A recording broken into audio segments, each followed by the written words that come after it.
અમરેલી સહિત સૌરાષ્ટ્રના મોટાભાગના વિસ્તારોમાં ખેડૂતો ડુંગળીનું વાવેતર શિયાળાના સમયે કર્યું છે અને ડુંગળીના વાવેતરમાં હાલના સમયે થ્રિપ્સના રોગ ખૂબ જ એટેક કરી રહ્યા છે, જેથી ડુંગળીનો વૃદ્ધિ અને વિકાસ અટકી રહ્યો છે। જ્યારે ખેડૂતોને કૃષિ વિજ્ઞાન કેન્દ્ર દ્વારા અવારનવાર ભલામણો કરવામાં આવી રહી છે, ત્યારે આજે ભાવેશભાઈ પીપળિયા ખેતીવાડી અધિકારીએ જરૂરી સૂચનો કર્યા છે। ડુંગળીમાં થ્રિપ્સ આમ ગણીએ તો ખરેખર વાવેતરથી માંડીને ડુંગળી પાક ઉપર આવે ને ત્યાં સુધી મોટે ભાગે આ જીવાત જોવા મળતી હોય છે। એનું મુખ્ય કારણ એ છે કે ડુંગળીના પાંદડા એ રીતના હોય છે કે જે જ્યાંથી પાંદ ખોલે એની ખાંચમાં છે એ થ્રિપ્સ ભરાઈ રહેતી હોય છે। એટલે ખેડૂતો જ્યારે દવાનો છંટકાવ કરે ત્યારે શોષક પ્રકારની મોટાભાગની દવાઓ હોય એ શરૂઆતમાં છે થ્રિપ્સ મરી જતી હોય છે અને જે ખાંચમાં ભરાયેલી રહેતી હોય છે નાની નાની એ તરત પાછી બહાર આવે છે। હવે થ્રિપ્સના નિયંત્રણ માટે ખરેખર સંકલિત નિયંત્રણ છે એ ડુંગળીમાં અપનાવવું જોઈએ।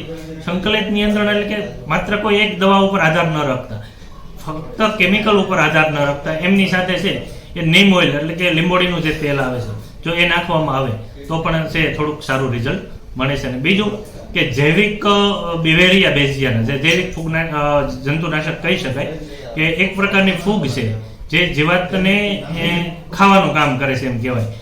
તો ફૂગના આપણે આ જે જૈવિક છે જંતુનાશક છે જે બિવેરિયા બેઝિયાના એ કોઈ પણ જંતુનાશકનો છંટકાવ કરીએ, દાખલા તરીકે પ્રોફેનોસાઇપર ચાલે છે થ્રિપ્સમાં, અથવા તો છે કે ભાઈ રિમોન આપણે ટાઈપની દવા છે એ પણ ચાલે છે, અથવા હાલમાં એક જે ખૂબ સારું નવું ટેકનિકલ છે ફ્લુક્ઝામેટામેડ જે બજારમાં શીનવાના નામથી મળે છે, એ ફક્ત થ્રિપ્સના એટેકના આધારે 5 થી 7 મિલી જો નાખવામાં આવે તો પણ એના રિઝલ્ટ છે એ થ્રિપ્સમાં ખૂબ સારા મળે છે। પણ એમાં જ્યારે હુફાળું વાતાવરણ આવે એટલે કે અત્યારે છેલ્લા 2-3 દિવસથી થોડુંક ટેમ્પરેચર વધ્યું છે તો એવા સમયે છે એ થ્રિપ્સનો એટેક વધતો હોય છે। અને બીજું એક કે વારંવાર છે એ સિન્થેટિક પાયરેથોડ એટલે કે સાયપર છે, ફેનવાલ છે કે આલ્ફામેથ્રિન છે આવા દવાના છંટકાવ કરવા નહીં, કારણ કે એ દવાના છંટકાવથી આ થ્રિપ્સનું રિસર્જન થાય છે, એટલે કે જે એટેક હોય એની કરતાં છે એ વધારે આવતો હોય છે, એટલે આવી દવા છાંટવાનું ટાળવું જોઈએ।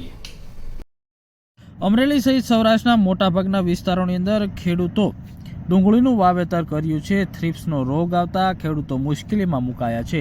જો થ્રિપ્સનો રોગનું નિયંત્રણ થઈ શકે તો ડુંગળી વીઘે અંદાજિત 150 થી 300 મણ જેટલું ઉત્પાદન મળી રહે છે અને હાલ ડુંગળીના સારા ભાવ મળી રહ્યા છે, પરંતુ થ્રિપ્સનો રોગ એટેક વધુ પ્રમાણમાં જોવા મળી રહ્યો છે। સતત ખેડૂતોને પ્રાકૃતિક ખેતતા ખેડૂતોને પણ દવાનો છંટકાવ જીવામૃત, ઘનજીવામૃત, બીજામૃત તેમજ 10 પરની અર્ક તેમજ ગૌમૂત્રનો છંટકાવ કરવો પડતો હોય છે। તો સાથે જ